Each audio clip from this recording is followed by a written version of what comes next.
tuning in to the online broadcast network, AfterBuzz TV. Over 20 million weekly downloads in over 150 countries, and your number one source for after-show entertainment.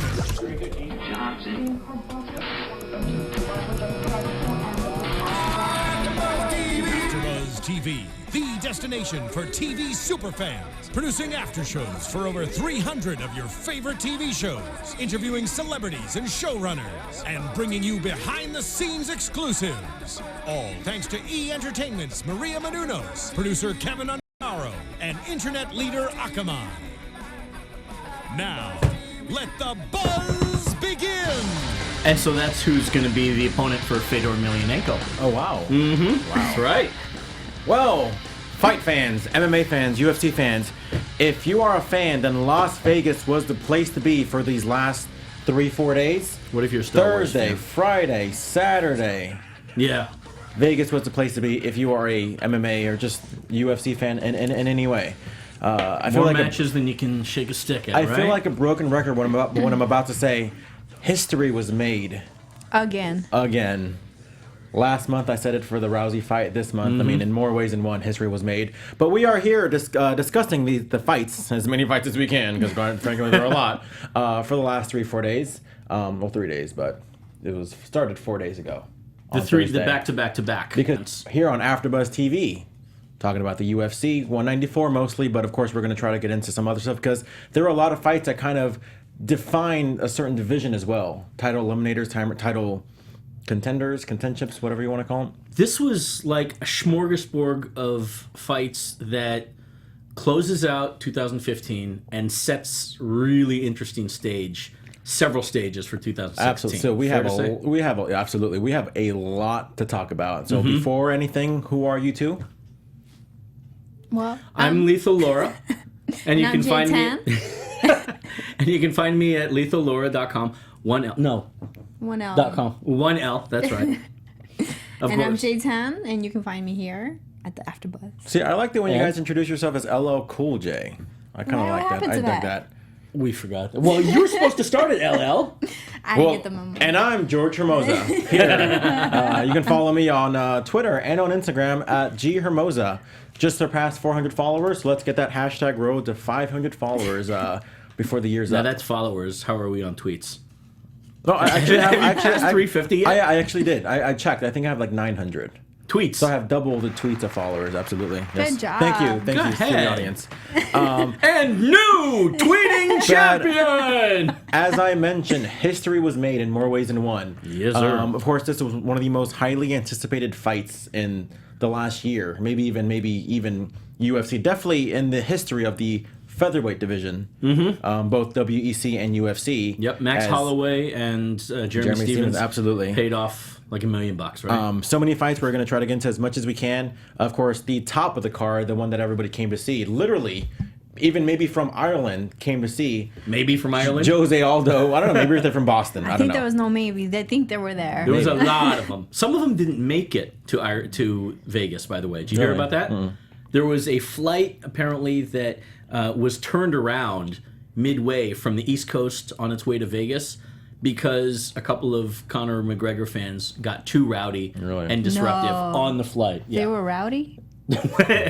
Disruptive and rowdy enough to turn a plane around. Oh, wow. Yeah, it was like that.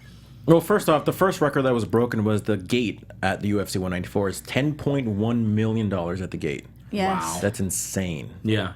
Was there, I didn't get to look, I didn't hear it in the press conference what the attendance was. 16,516. 16,000. Jeez. And I think California still has I think the UFC broke the record previously from Strikeforce in 2006. For the U.S.? At least for California, maybe the U.S., but that Strikeforce record from 2005, excuse me. Are you talking about not the Strikeforce, the other one at the Coliseum, right? No, that one didn't break it, I don't think. Or maybe not paid. That had like 40,000. Yes, that Brock Lesnar fought. In attendance, I believe. But you're talking about the actual gate. Yeah, well, I suppose possibly. I'm talking about the attendance. I believe it was set for a long time at 19,000, that first Strikeforce show in 2005. And I'm not quite sure why that the one at the Coliseum Dynamite, that K1 Dynamite show. I forgot why that didn't beat it, but I believe the UFC had beaten the 19,000. My point being, though, that 19,000, that record had stuck around for a while, and it's fascinating to think 16,000 destroyed. Less people destroyed the box office. Yeah, you could have made this fight, $50 more per ticket, and people would have still came. Yeah, mostly the Irish fans. That pretty much already probably spent a fortune already from a flight from Dublin or wherever they are. What's 50 quid more going to be? Yes, this fight was originally supposed to happen at UFC 189 back in July. Aldo got hurt. There was an interim championship, so now we have champion versus interim champion, and not just any champion. A lot of people consider Jose Aldo as the #1 pound-for-pound fighter. Not just because Rousey lost, not just because John Jones is in the picture, but a lot of people even consider Jose Aldo to be the #1 pound-for-pound fighter, even when they were around. So now for this guy to come in his prime, and I think in his prime, Jose Aldo definitely hasn't showed any signs of slowing down against this. I mean, hype train would be understatement. He's driving his own hype train. Yeah. Is it a hype train if you're the conductor? Probably not. And you're shoveling the coal into the engine there. The interim champion, Conor McGregor. Right. I just went down a little bit. Now the undisputed champion. Undisputed champion. I mean, what really is there left to say than? Well, the actual result. We haven't talked about that. Yeah, I mean, we've all seen the fight on Instagram. Let's be real. I don't think Aldo knows what happened. I don't think. Yeah. I think he's just like. They may still need to be telling him. Although from the locker room camera. Man, he definitely knew. I'm hoping that everybody watching here and listening to us, first off, thank you so much for listening or watching us here on iTunes, YouTube, et cetera, et cetera. But I'm sure that we've all seen the fights. If you're watching us, the after show, I'm sure at some point you've seen what actually happened or who's won. So we all know Conor McGregor won, and again, record-breaking fashion, fastest title fight ever. 13 seconds. 13 seconds. I don't want to say shattered, but definitely beat the last one, 14 seconds of Rousey and Zingano. Yeah. But I mean, immediate thoughts from you guys? I was just getting comfortable in the couch. Yeah. And I was just like, okay, we can do this. This can happen. And it didn't happen. I mean, it did happen. It was just, it was a huge surprise. And it was very heartbreaking for me because, as much as I don't like McGregor, he is very talented. No, interesting that you say that. Why don't you like McGregor? I guess just being that cocky, I guess it's not my style. The personality. Yeah. Just personally, he just kind of like, how I see it is he has this UFC house, just comes in, takes off his shoes, gets on the couch, and that's where he is. And you're not going to move him. And I think that he's just taken over. And just how he walked into the press conference after the fight, it was just mainly like he took over Dana White. Like, that was his job now. And it was... Yeah, but you've earned it. Yeah, he's backed it up, and that's the tough thing. And the craziest thing that he said, and I was talking to Rudy about it. He called out the exact move, how he was gonna defeat him, and there was a gentleman that was asking a question, a journalist, and he was like, he read back everything he said, and word for word, he did it. Yeah. I remember hearing the question and the quote, something about McGregor thinking that Aldo was going to overcommit on the right. Exactly. And McGregor would pop him with the left, which certainly did happen. A lot of times you come away from a match and you can decipher some kind of what I call the story of the match. And that's what I think I'm probably having a tough time processing this whole thing is there wasn't a story of the match, except for that one punch got thrown. That's the whole story. And that's certainly, technically it's a match, technically it's a fight, but there's no story to tell. But yet there is Conor McGregor and how fast he has risen up, how much he has taken over, the fact that he has said they were here to take over, not take part. And that I was trying to think afterwards, how do you envision somebody that can usurp something like that? Like, how long are we going to see him at the top? Granted, we said that when Chris Weidman beat Anderson Silva. Oh shit, it's a new revolution. We said that when Ronda took over, won her title, or when it was awarded to it, and the first match after Liz Carmouche. Trying to think who else recently. All these new chapters, and that's what we've got here with Conor McGregor. We had warning. We had fair warning the past couple of years. Him, and he's calling out his shots. He's calling out how he's gonna win, and I mean, some of them are a little off, but mainly he's calling them off. And I want to give a quick shout here in the chat room. Big up to Justin Soley, who's busting my chops here. Point taken, my friend. Euros, not quid. I would not know that. I have not been to Scotland in a very long time, if ever. I'm sorry. No, Ireland. Oh, I'm 0 for 2 right there. Ireland. I sit corrected, my friend. I mean, here's the thing about Conor McGregor. And I don't work for Reebok, obviously. Here's the thing about Conor McGregor, and obviously this is what the great thing about UFC Fight Pass for $9.99. You can go back and watch some of his earlier matches in the UFC against Marcus Brimage or against Max Holloway. Yep. And you see the confidence level just at an all-time high, even back then. So this guy's confidence hasn't really risen because it's always been that high. How important do you think confidence plays into his success? Because everybody has confidence, but there's confidence and there's Conor confidence. Justin's another point he makes here. He says Mystic Mac is the story. When I said that, what is the story to this whole thing, and that very well may be. It's a totally fair point, my man. That is, I think that is something that the confidence factor. It varies from fighter to fighter, obviously. Its effect on each fighter varies as well. In this case, I think that may be something to Conor's formula for success, that he really is able to buy into it, and buy into his own hype, if you want to call it that. I mean, it ain't hype if you're actually proving it at the end of the day. There is not much that we can say right now. I mean, there are guys.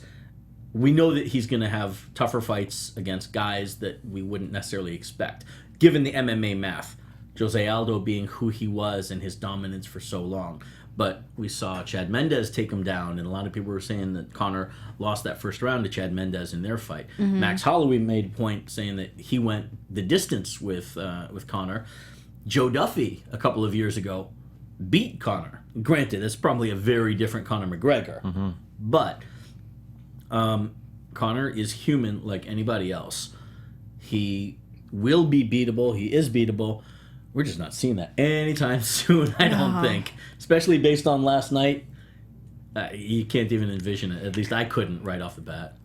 One thing that I really liked, not that I liked and McGregor at the same sentence, but McGregor, when he speaks, he kind of makes you feel like, yes, he's very cocky, but he makes certain points. And he actually thanked the fans on his Instagram, and I am going to quote him. He says, "To the naked eye, it was 13 seconds. But to my team, to the team and family, it has been a lifetime of work to get to this. To get to the 13 seconds."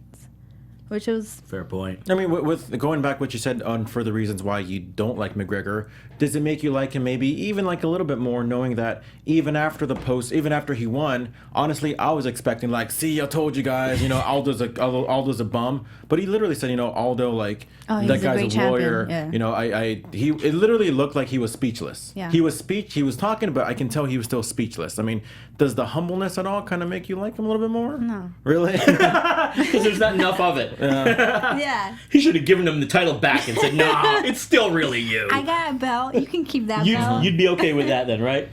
Yeah, it was just very heartbreaking. It was just, I wish I could have seen a battle in the cage. Yeah, I think that's the one thing that the match obviously didn't deliver. I mean, there was certainly, this was a where were you when moment, but a lot of us were expecting a back and forth war. Probably not going all 5 rounds.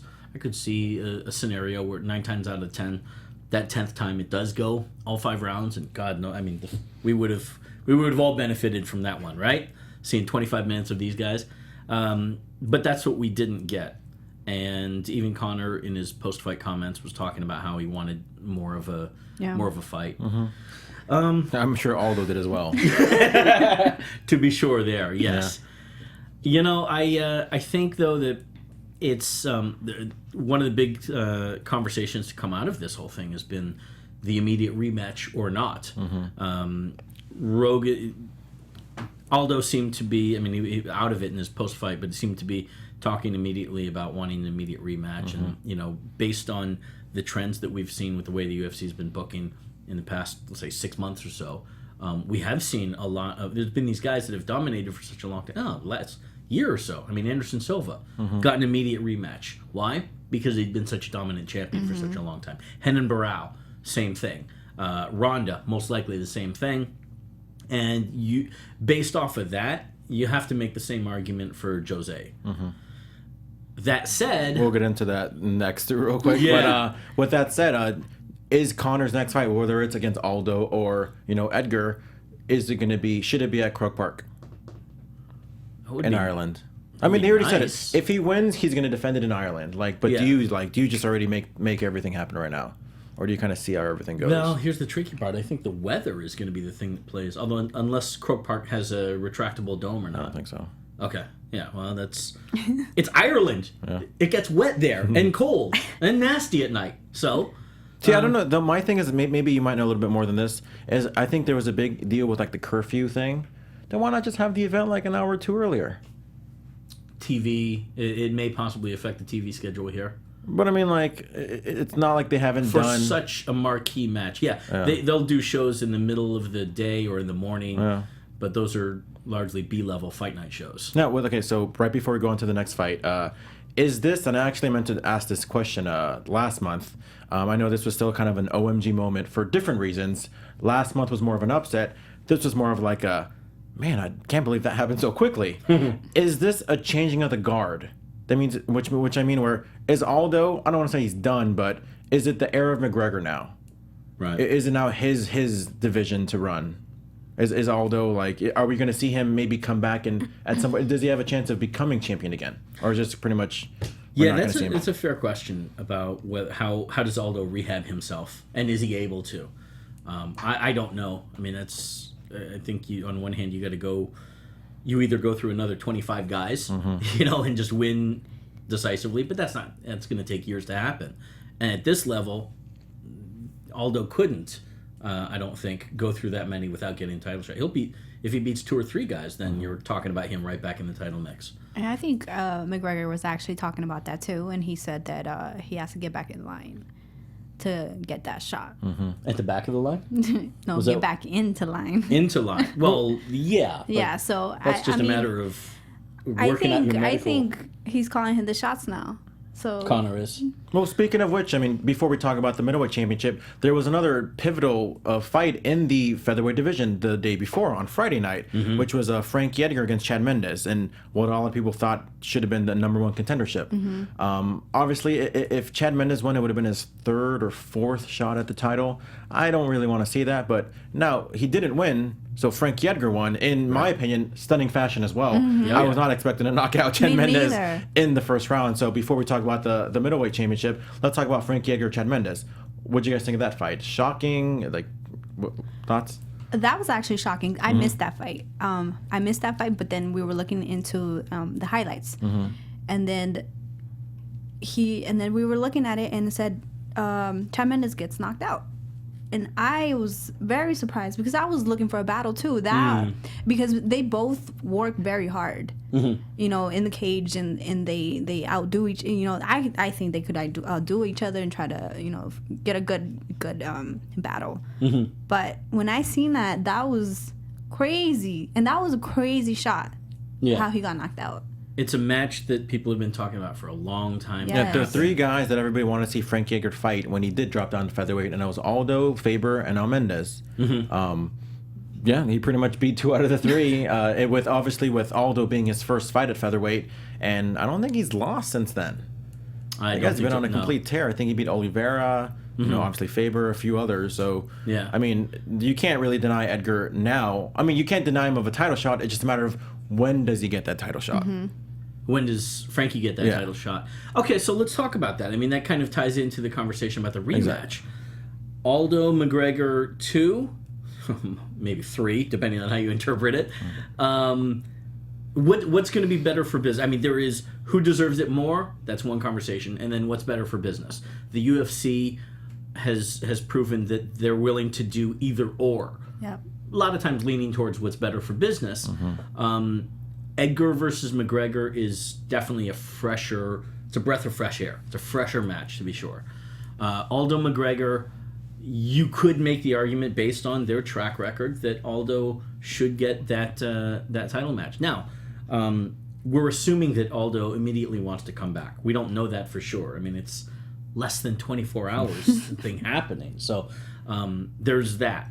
Most likely he probably does, Frankie Edgar, that's been a long road to him, getting a shot at least against, currently. He did fight. Yeah, his first match was against Aldo, right? Yeah, his first fight of Penn featherweight was against Aldo. Yeah. So I think for business, if you want to talk about a new chapter, McGregor Edgar does make sense. Do you do that in Croke Park? Yeah, I think that would be a great one to do that. That's a match worthy of a stadium like that because of the action that it can potentially deliver. Now, that said, we also said the same thing about Aldo McGregor. That was going to go for several rounds and be an action-packed barn burner, and it wasn't quite. I mean, I will say this. Much respect to Aldo, man. As anybody who McGregor's fought before, I think Edgar's got the best chance of beating him. Edgar? Yeah. Frankie Edgar has got this little scrappy heart that I've never seen before. You can watch his fights going back on Fight Pass against Gray Maynard. That guy took a beating and he won. Now, mind you, that was years ago. It's a different Frankie Edgar, and that was at 55. Different, maybe improved. Maybe he's improved now. So yeah, who knows? Yeah, but like you said, now that he's at a more natural position, a natural weight class, he does maybe have a little bit more power. Who knows? But yeah, like I said, I think that fight to me makes the most sense as far as what to do next. Couple other points to make here in the chat room. Man, I don't want to butcher this name because I can tell that this is one of Connor's hometown buddies. Last name Connolly, first name Eoin. Unless he just typed it and typoed and it's supposed to be Aaron Connolly, which I'm guessing it's not. I'm not even, maybe Ian Connolly? Forgive me if I butchered that one. Connor's next fight, lightweight division in Croke Park. No, speaking of which, that's another thing that a lot of people have been talking about too, going up to lightweight. Right. Obviously we've all seen I guess it was the UFC Go Big press conference, trash talking Dos Anjos, Cerrone, everybody there. Was crazy. I mean, that was pretty much the Connor show. But at the same time, Connor just said, you know what? I don't want to drop the ball. I want to be a dual champion. Well, and Justin Soley here also is asking how many fights can Connor cut to 45 without an IV. John Kavanagh recently has been saying that he doesn't want him to go down to 45 anymore, and there may be a sneeze coming up. Excuse me if that happens, but try it. Excuse me. Pardon. There's a lot of things we can control on live internet, guys, but that sometimes is not one of them. So, we're now in a post IV ban era, and Connor was looking super thin, right? Oh my god, he looked crazy. He was skinny. Looking gaunt. Did not look like him. See, Connor did say that at not the post fight conference, but in like the post show on Fox. He said that, I may look a certain way, but I don't feel the same way. Right. I feel amazing. He was just kind of going over what he does every morning. Just even when they were announcing his name in the cage, you can see him, just start to get limber and whatnot. Yeah. Like that's, who knows? Maybe he might look that way, but obviously we saw him and he looked amazing. I'll say this: I'm not in favor of McGregor vacating the title. I mean, unless there's a real medical need. You've worked this whole thing. I think the fans get cheated when McGregor, they invest in going this whole journey to him winning the title, undisputed, top guy, certainly in the UFC and in the world by default. But then you don't see him. Defend. I think he's got an obligation to defend at least once before going up. And don't even talk to me about dual championship. Are you crazy? Do you know the number of matches and shows that these guys are running? No, you need as many championships as possible. Unfortunately, then that also dilutes the marquee value of them, as we've seen with some of the championships. I mean, BJ Penn not almost, because he didn't almost beat GSP, but he was, when he was lightweight champion, he went for the welterweight championship. Right. Different era, less matches, and more less names, such that you could follow them more. But I don't think that you can. I don't think you can do that in this day and age. I believe in seeing Conor defend at least once, and possibly, then maybe vacate it. But I think it's going to hurt the title if Conor vacates the title at 45 in his next several matches at 55. Not in favor of that at all. I think you just keep it exciting, just stay where you're at. I mean, definitely Conor is going to be headliner all throughout 2016. Now that we're going on into the new year, so it should be interesting what happens in that division, especially with Conor. And now that he's officially the champion, dropped the interim, now you can expect even more crazy Conor come out, and maybe more hatred from Laura's part. Justin, good call. Not hatred. I do not hate anybody. I just dislike. Fair point. Justin solely makes a note that Conor looked like a mini Josh Barnett, which I'm totally with you there, dude. I thought the same thing. I just didn't want to say it because I thought everyone would think I'm crazy. So you're the crazy one, buddy. But the featherweight title wasn't the only championship on the line yesterday. Oh, no? No. Hey, you know what? I was just talking about that. And Weidman got lucky that he lost under this card because everybody forgot about his loss. That's a good point. Oh, but yes, the middleweight championship was on the line when Chris Weidman defended against Luke Rockhold. What a fight. Which I was happy to see, by the way. Yeah, I agree. You are a hater. No matter how pretty the voice is, you're hating. Fantastic fight, by the way. Officially, it didn't get fight of the night. No. So they were $50,000 richer. But obviously, one person was in favor. The other person was against Weidman losing. I wasn't against him losing. I mean, you were rooting for Weidman. I expected Weidman to win, yeah. And I don't... I really try not to necessarily root or have one that I want to see versus the other. The match certainly was fireworks. I mean, it was most of the matches last night did not go as I expected them to. In the main card, I think I only went 2 for 5, and the 2 that I was right about did not go as I thought. Yeah, I got a little penchant, as we talked about earlier, maybe a little bit more penchant for East Coast champions, because I like to see the diversity. I like to see the mix-up when it comes to champions and stars and names at the top of this sport, and the East Coast underrepresented in terms of recognizable names. I'll say that. Now, I'll be the first to say, and this isn't like I told you so in any single way, but me, not really the biggest fan of Weidman. He just hasn't really impressed me in the last 2 years. I still go on record and saying that I think both his wins against Silva were flukes. I think it was more so Silva losing as opposed to Weidman winning. I give him props for against Vitor. I think he totally beat Vitor Belfort in every way. And Machida? And you can, but you can argue in some ways, and I'm not arguing this, but other people will, that, Vitor lost because he wasn't on TRT anymore, Whatever, that's in the past. But... That's when you're supposed to lose, by the way. This win did not surprise me at all from Rockhold. I think Rockhold is a stud. I think, and maybe you can go on about this too, and so maybe training with bigger guys might help you a lot. Obviously, training at AKA, he trains with Cormier and Cain Velasquez on a regular basis. You as a fighter, Laura, does that help you at all, training with people that are bigger than you? Definitely. I feel a very difference. I do train and spar with my coach, which he's 200 something, and Anthony's a big guy. Yeah, that's a big boy. And he kicks, and he, sometimes he doesn't hold back, some of his punches, and I feel the power. But what I get from that is when I spar a girl or somebody that's going full power, I do feel the difference in power, and so okay, I can manage this. So the same thing. I also train with a 20-pound vest on as well, and when you take that off, you feel as light as a feather. Now, what about wrestling? Do you wrestle with people that are heavier than you? I wrestle. I don't get into a lot of the ground. Again, don't expose your. We're gonna take her to the ground now that I've been watching AfterBuzz. Yeah, but I hold my own. I hold my own. No, but again, it goes back to training with my coach too. So I feel his weight as well. So batters in the on-deck circle in baseball, right? They got 2 donuts on the bat. They're swinging. They take one off. They take 2 off. and it's that much lighter. It's kind of resistance training, in a matter of speaking. I mean, Rockhold. I mean, I like I said, I think this guy's said beating Machida and in very decisive fashion as well. I mean, Machida's not an easy guy to beat. Yeah. So the way Rockhold beat him, Bisping, I think, and I know that Rockhold's he wants Vitor Belfort so badly because he knows he can beat him now. Yeah. And he wants him on a silver platter. He says absolutely. himself.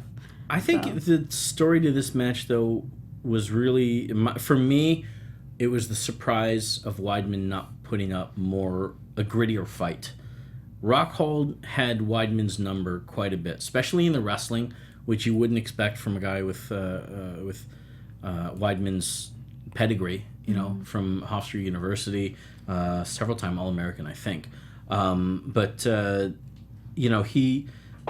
Rockhold pulled away easily. The second, the third, first was close.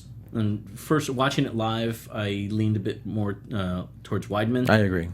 But in second viewing, I can see how Rockhold having that guillotine choke twice on him, even though it didn't really it seemed like it was close for Weidman to go out. That was a strong, well-placed guillotine. It was in good position, and I wouldn't even call if Rockhold had that first round. If he was up 3-0 going into the fourth round, I wouldn't call that a steal. I'd say Rockhold won that first round, possibly. If he did, I could totally understand that. Now, what do you guys think of that roundhouse kick that kind of started the end of Weidman? Just completely unorthodox. We don't really see Weidman kind of throw those kicks too much, and here he comes. And well, you know what? With those type of kicks, especially because he got knocked out with one of those kicks, Rockhold. Yeah. I'm sure that he knew how to defend that and is stuff it. So that's what he did. He stuffed it. And he seen him go around, and it was kind of lazy. So both of them are tired. Yeah. He stepped in, and he got it. Yeah, I agree with you. I think not so much Rockhold, or I'm sorry, going with Rockhold is, it's one thing to kind of capitalize on a mistake, but the way Rockhold did, that's not just, Weidman losing it. That's Rockhold dominating his mistake. Yep. So, again, kudos to Rockhold, I think. And there's a place and time for that kick. Yeah. And you don't throw it when you're really, really tired. You throw it when your opponent is dead tired. You're good, and you're looking for that shot. That's that finesse spinning shit. You got to feel confident about. And you can't be lazy about that kick. Yeah, it just occurred to me. This is that spinning back kick is Weidman's Chael Sonnen in the second match. The spinning back fist. Yeah. I mean, just go. What were you thinking, man? I mean, I'd be curious to hear what he was thinking whenever we do hear from Weidman. Yeah, somebody has got to ask. Did you watch the post-fight conference at all? Is there anything? I didn't watch it, to be honest with you, but anything newsworthy? Anything? News bits? Weidman was not there. Aldo was not there. I'm trying to think. Remember, I mean, there was nothing like a Ken Tito or Ryan Bader and DC blow up. No, Rockhold was talking about it. It kind of seemed like they were planting the seeds for Rockhold Romero. Oh yeah, they were talking to each other. Yeah, Rockhold was saying, "Let's do it." I'll see you. We'll go into that in a second, but before we go on to the next fight, which was very much on that middleweight division, how great is it to come from Strikeforce? And because if you think about it, if you look at it, 4 champions. I know Verdun and Lawler kind of started off in UFC, but they got released and they completely rejuvenated the career in Strikeforce. And now they're champions, as well as Rockhold and Cormier, who started in Strikeforce or got their names in Strikeforce. Dude, I miss Strikeforce. They had a lot of good fighters. New chapter, my friend. I know. It just, wow. I think that's crazy. But going on they had some chicks in there, too, that fought pretty well. Strikeforce. They had a few. Remember? Yeah. At least one or two of them came over. No, I'm just kidding. I'm just kidding. Yeah, we all, and then of course Ronda Rousey, of course, who got her start in Strikeforce as well. But the next fight kind of had a lot to do with, coincided with this middleweight championship, is Yoel Romero against Jacare Souza. I was not really a big fan of the fight, even though this was probably the fight I was looking forward to the second most. Let's be real, Aldo McGregor. But I don't know. What do you guys think of this fight? That was I did have Romero winning. I picked Romero prior to fight day, and I did see him winning this. I mean, during the match, although I started to waver, and I was thinking that Souza Jacare was taking over and capitalizing. I could see it going his direction there. With Yoel Romero, I think it's like a perverse. He's kind of my perverse favorite. If there is, it's almost like watching deathmatch wrestling. With Yoel Romero. I know that was a weird analogy, but I'm going to bring it back to bacon. You Check mean this with out, guys. like the clay on MTV? Clay. No. I'm talking about like pro wrestling deathmatch, not like celebrity Cactus deathmatch. Jack or fire and baseball bats. Why? Why am I talking about an Olympic gold medalist as a deathmatch guy? Because with Yoel Romero, you don't know what kind of antics are going to happen in the cage, and I am fascinated by that. I just feel like he just pushes the envelope to see what else he could do. What other illegal stuff? There is always something going on with Yoel Romero in the past several matches that you feel like he is cheating or pushing the envelope, as LL here said, and I'd have a hard time arguing against that theory there, the incident, the Stoolgate with Tim Kennedy, which I don't necessarily attribute to Yoel or his corner cheating. It was a giant miscommunication, and Big John McCarthy, if you listen on his podcast, he explains that. There's at least 2 episodes where he addresses that issue and what really was going down in the cage. But that was a schmonz, to be sure. And this one as well. You saw Romero grabbing for the cage very blatantly. Was this the one? I think this is the one where Chuck was going batshit. No, that was Weidman and Rockhold, wasn't it? Grabbing the cage. Yoel Romero is just this strange character. And of course, the gay Jesus comments. I know that the UFC is trying to move past that. And, we could argue one way or the other where his heart really is in terms of what his comments and his intention there. But he's a bit of an MMA train wreck in some ways. But yet... You can't argue the guy's power, speed for that power and that weight. His grappling pedigree, of course, and in earlier matches we've seen his knockout power. Hell, in this match we saw it. He rocked Jacare big time with that spinning back fist in the first, and that probably that gave him that first round, and kept him competitive. That said, he's got his drawbacks as well. The guy seems to lose his cardio. Or pace himself in a very weird way after the first round, Was it second or third round? Second round that, he was really slowed up on the gas pedal. Yeah, it was just kind of slow after that first one, and it was just... But then you saw him jump ahead in the third. Yeah. And it's like, dude, why don't you try and finish in the second and save yourself time? I mean, one of the reasons why I was looking forward to this fight so much is you had one of the top wrestlers, an Olympic medalist in Yoel Romero against probably top 3, maybe even top 2 jiu-jitsu practitioners in the entire world. And I guess they just kind of canceled each other out, to be honest with you. Like, they were like, oh, I don't want to go to the ground, but I don't want to go to jiu-jitsu. So, I mean, it was kind of a stand-up war in some ways. Go ahead. Well, it just occurred to me, not to cut you off, but this was the 3rd time that they've booked this match. Yeah. Correct? They were supposed to fight a few times. I personally feel that Aldo and McGregor, I think the 5-month delay in the match actually happening affected both guys' psyche in different ways. I thought for the better for Aldo and McGregor before the match actually happened. But by the same token, I can see that being the case for Romero and Jacare. There's more on the line. The stakes have been raised a little bit. Both guys may have been a bit more antsy for each other in the approach to this match actually finally happening. I mean, I think the wrong person won anyways. I mean, I completely give... I think we can all agree Romero won the first round. Jacare won the third round.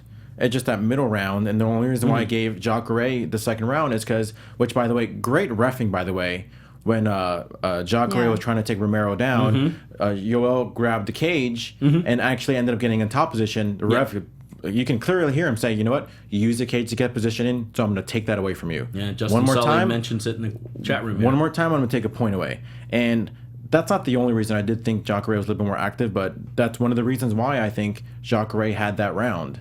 And maybe the other judge thought the same thing, but I guess maybe the other two didn't. You felt that, if I remember correctly, you said if you have to cheat, then that means that the other guy is beating you. Yeah, especially on that specific takedown, because you never know. You never know what could have happened had Jacare scored that takedown, and and that's maybe momentum getting taken away from Jacare. No, it absolutely did stop. Definitely. Mm-hmm. Yeah, it did affect the match itself, and that's why Mark Goddard stopped it, because after the momentum was done, he saw who had the most advantageous position, and it was obviously, it did affect that moment in the match. So yeah, excellent refereeing by him for sure. Yeah, so it looks like we're gonna have a Rockhold Romero fight sometime soon, as you guys were alluding to in the post-fight conference. That should be a fun fight. I think Rockhold, as long as he kind of keeps his cardio up, is gonna completely wipe the floor with Romero. Definitely. Short of Romero landing hard right on the button on Rockhold. That's Rockhold's match to win or lose. Yeah. They did mention Vitor as well. Now, I don't know. Vitor and Is he Anderson officially with Anderson Silva? I was just going to ask you that.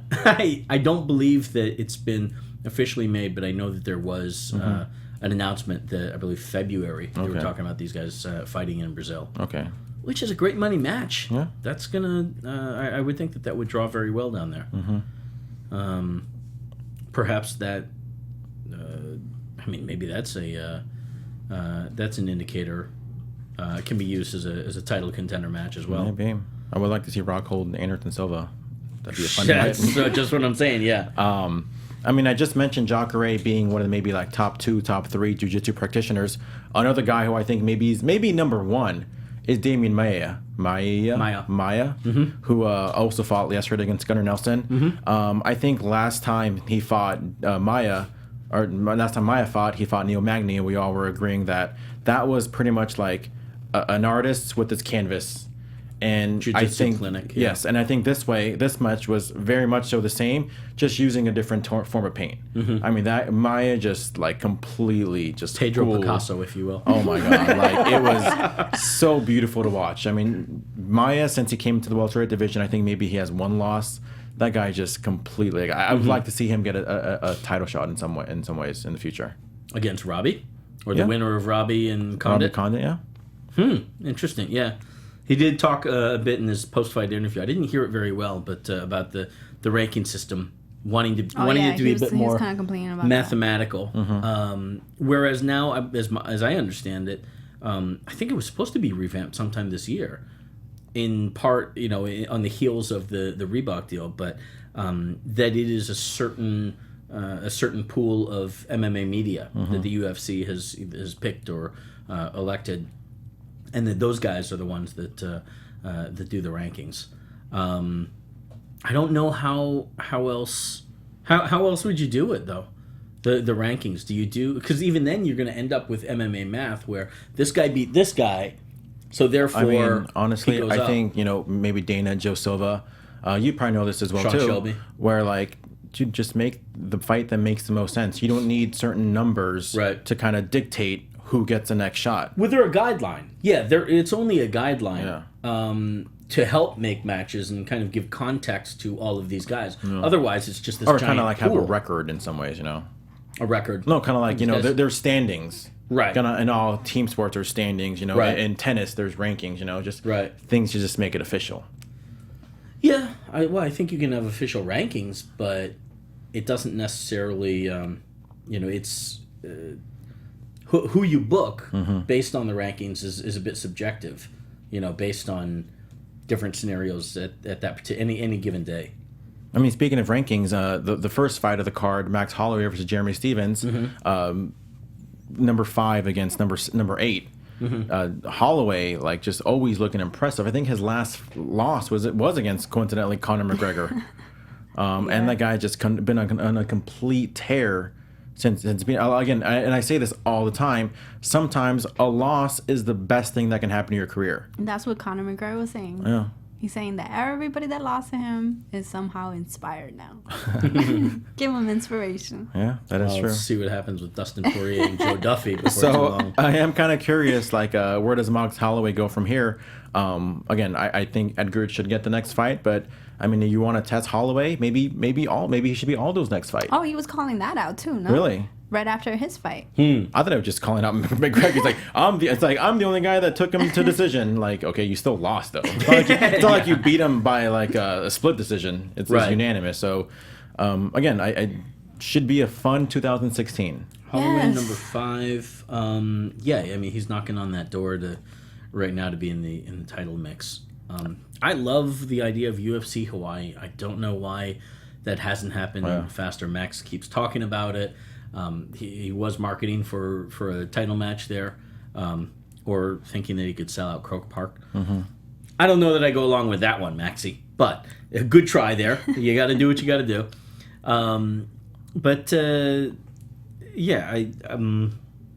Edgar, maybe Aldo. Mm-hmm. Yeah. No, not Edgar. I'm sorry. No, Edgar should be the guy. Whoever doesn't get the title match. Yeah. That'd be the best test for Mike Holloway. If you really think that Maybe you're really, I mean, Edgar, Aldo, and even McGregor, if he didn't win, I mean, those would be the ultimate test for Max Holloway. You want to be number one, then beat these guys. Yeah, I don't think I saw anything in the Jeremy Stevens match that tells me that he's ready for a title shot against McGregor. I think that would be a smearing. Yeah. McGregor will finish him pretty fast. But if you can beat Edgar or Aldo, then absolutely. Sure, yes. Yeah. Mm-hmm. So, I mean, before we kind of go on to the not wrapping up the show, because we still got so many more fights to go to talk about, so please don't wrap us up anytime soon. But just overall thoughts on UFC 194. Like, I mean, do you think it's going to break any records as far as pay-per-view? Do you think, I know number 1 is UFC 100. Mm-hmm. Is it number 2 officially UFC 193 with Ronda and Holm? I know it got like 1.1 or 1.2 million. I heard 1.1, I believe. Yeah. Yeah, I wouldn't be surprised if this one does beat Ronda and or 100 for that matter. Mm-hmm. They did mention that the metrics, which are very non-scientific, at the press conference they were saying the metrics leaning towards that way. I'm trying to remember who was the guy that was taking issue with me in the chat or in comment section a couple of shows ago. Don't think I've forgotten about you, buddy. I think you may be right on that one, but I still maintain that Ronda is a draw. Oh no, I saw that thing too, and I actually commented. Yeah. I commented back, even though it's like, you shouldn't comment back on the folks on YouTube. But really? No, it's like, hey, listen, I'm all for opinions. Like I will agree with you, but then it's like, well, now they came out that Ronda Rousey, and not only that main event, but a double main event of women is the number 2 highest UFC pay-per-view of all time. Mm-hmm. You can't deny that. There's no denying that Ronda's not a draw in any way. So I think he hasn't responded back, so maybe we're right.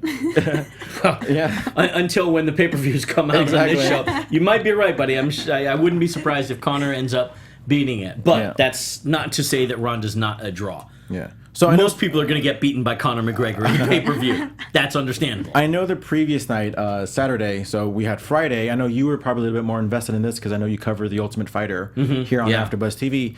You had the Ultimate Fighter finale. Yep. Obviously, we already talked about Faber Mendez, but you had the finals of the Ultimate Fighter, Ryan Hall against Artem Lobov. Now, I know there was a little bit of... That wasn't the original finale. Oh man, that was an interesting mix-up. Yeah, so in a turtle shell, don't you? In a nutshell? In a turtle shell. In a turtle shell. Because turtle shell's a little bit bigger than a nut, so I'll give you more room to talk. I'm going to talk really slow if it's in a turtle show. All right, guys. Anyway, so yes, it was the finals to season 22, The Ultimate Fighter. Artem Lobov and Ryan Hall were in the finale, kind of a weird last-minute patch together of a final. The storyline, Artem Lobov, for those of you that haven't been following this season, 16, I believe it was 16 guys or 32 guys fought to get into the house. Artem Lobov is a teammate of Conor McGregor's. He did not win his match to get into the house. What? And Ryan Hall, who is a very high-level and respected jiu-jitsu master from Alexandria, Virginia, I believe, 50-50 jiu-jitsu. Very well known for his leg locks. He did win to get into the house. But this season, there was a twist. They brought back in a 9th person. So you got 16 guys, 8 and 8 for each team. There was a 9th person on each team, and after all 9 of those guys had their matches, the 2 guys from the worst, having the worst performances on the show in that quarterfinals round, did not move forward in the tournament. Artem Lobov did move forward he was brought back by Conor as the 9th man, and he moved forward all the way to the very end. Ryan Hall was knocked out, I believe, in the semifinals. Knocked out proverbially speaking. He lost a majority decision to Saul Rogers, I think it was. And Saul, actually, it might have been the quarterfinals. Saul Rogers went on and was scheduled to fight in the finals against Artem Lobov. Last minute, little storyline twist. Saul Rogers apparently lied on his visa and could not get into the country to come to this fight. Oops. Yeah. So that will put you back. That'll put you back. Yeah, that kind of throws a monkey wrench in your career. So Ryan Hall was called up and offered the match against Artem to fight in the finals. Now, what's funny about that is that Saul Rogers had beaten somebody else. I'm going to butcher his name because Brian Stan and John Anik did nail it. Because he did fight. Actually, he fought in the undercard. Excuse me. Juicy J. Hermoza beat Martin. Vajosek. Vajosek is the correct pronunciation of his name. Saul Rogers beat Martin Vajosek in the semifinals to advance. I believe it was by majority decision. Could be wrong about that. I personally thought Martin Marcin probably should have been the guy to get the shot to move to fight in the finals as opposed to Ryan Hall. But it was Ryan Hall, and much like as we were talking about Demian Maia and what was it Neil Magny? No, Neil Magny. Oh, yeah. Ryan Hall versus Artem Lobov. Now Artem, hands are low. He's got kind of a not a fantastic record, 11 and 10 or so. He's now 11-11, I believe. 500 fighter, but longtime teammate of Conor McGregor's. Hands low, one punch knockout power, and that was really what got him through most of the tournament on Tough. Ryan Hall, again, 50-50 jiu-jitsu leg lock master. This match was just mastery. Another kind of piece of artwork in terms of jiu-jitsu stuff. Ryan controlled Artem severely with a body lock for most of the match, all 3 rounds. A lot of people online were saying it was a boring match. I thought it was pretty compelling, and I'm not that much of a jiu-jitsu guy. So, well, Dana White was getting upset too. Was he at the ref? At the referee? Oh, yeah. What was that? Because he was, I guess, he was on his back for the last 3 minutes of the round, and nobody was advancing. Nobody was taking any position, and there was nothing going on. So he called out Mr. Dean. Oh, Herb Dean. Yeah, Herb, who's considered one of the best in the business, and yet still kind of touch and go when it comes to popular confidence among the masses, that is.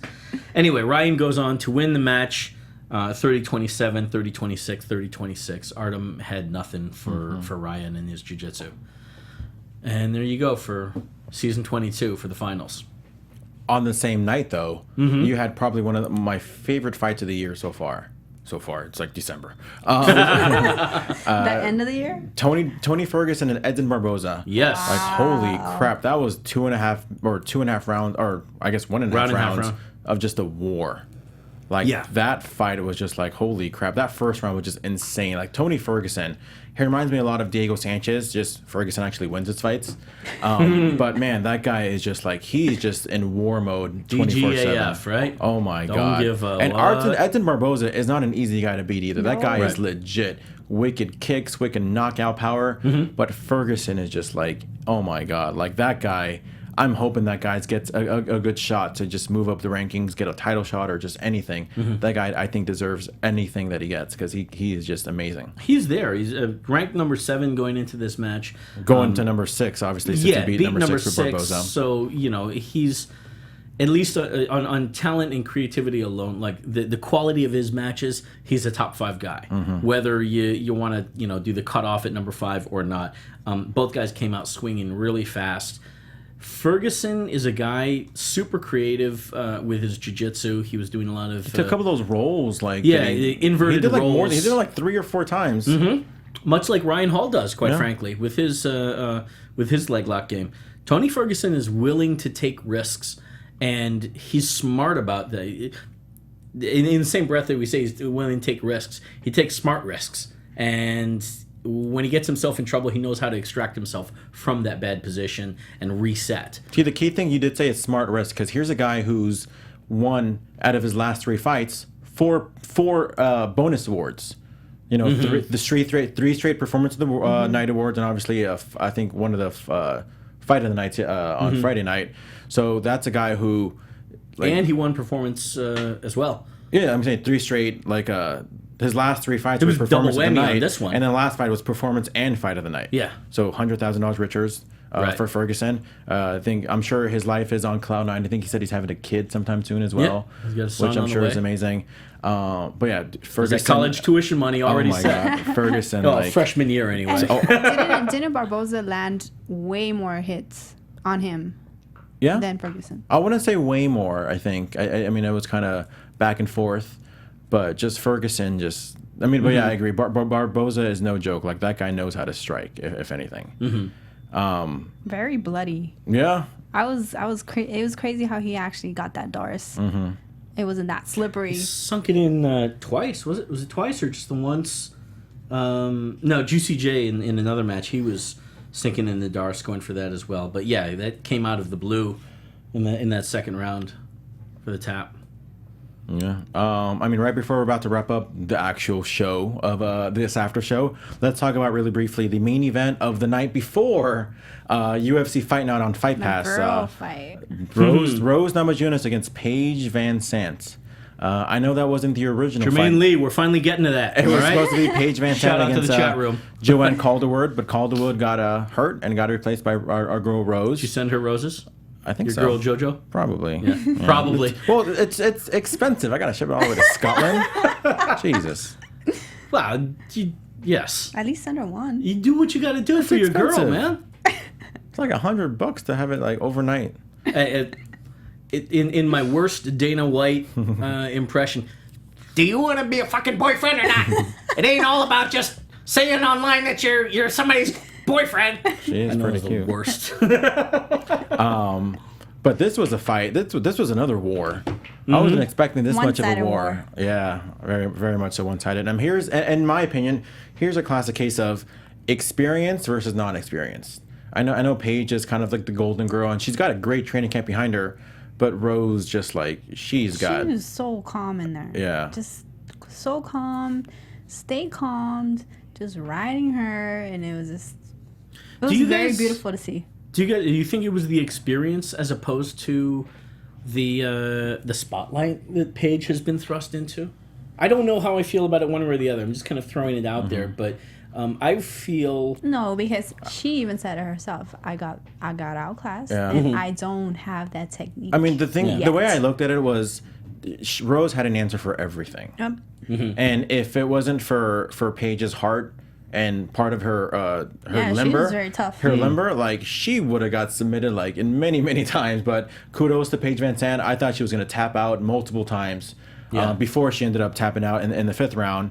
But yeah, I totally saw it as just experience. Justin Sully makes a note here saying, how about Paige using her own blood to escape the guillotine by Thug Rose? Yeah. Bro, that's probably line of the night for this after show. Well put.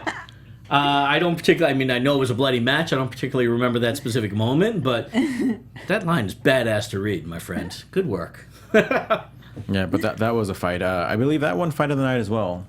Let me take a quick I'm look sorry. here. No, I'm sorry. It didn't. She Rose won performance of the night. Right. But fight of the night with Jim Miller versus Michael Jim Chiesa. Miller, yeah, Michael Chiesa.